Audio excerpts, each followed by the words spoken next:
Ce que personne ne mange, ni nous, ni nos animaux, trouve encore preneur. Ça, c'est le travail de Bruno. Il est directeur des abattoirs d'Ussel en Corrèze. Une fois les morceaux consommables vendus, il trie le reste.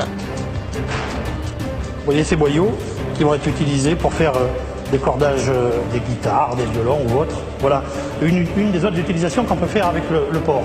Encore une autre utilisation avec les oreilles, voilà, qu'on destine à la fabrication de produits cosmétiques, des masques pour les cheveux, des crèmes visage. Vous voyez, c'est ce qu'on appelle le gras, hein, c'est du gras, vous voyez. Hein.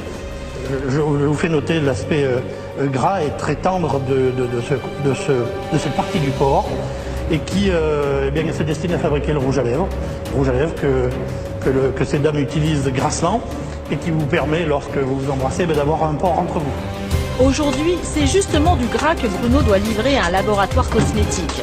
Nous n'avons pas été autorisés à filmer cette étape de la transformation du porc, mais dans cette pharmacie, la propriétaire nous confirme qu'on trouve bien du gras de porc dans les rouges à lèvres.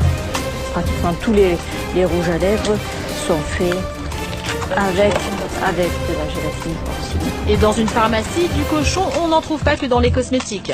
On trouve des médicaments à base de porc, soit le médicament en lui-même, soit l'enveloppe du médicament qui est composée de gélules.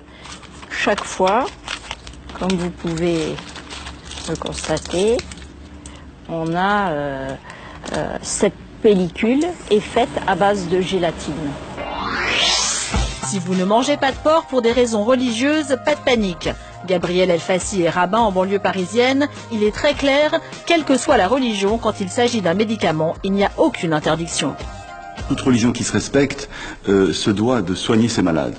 Donc à partir du moment où il y a, on va dire, un remède qui a été prescrit par son médecin, que cela contienne une matière grasse animale qui est infime, qui est presque, on va dire, inexistante, il n'y a aucun problème, on peut avaler donc ce genre de médicament. Je prends l'exemple de la gélule, bien sûr.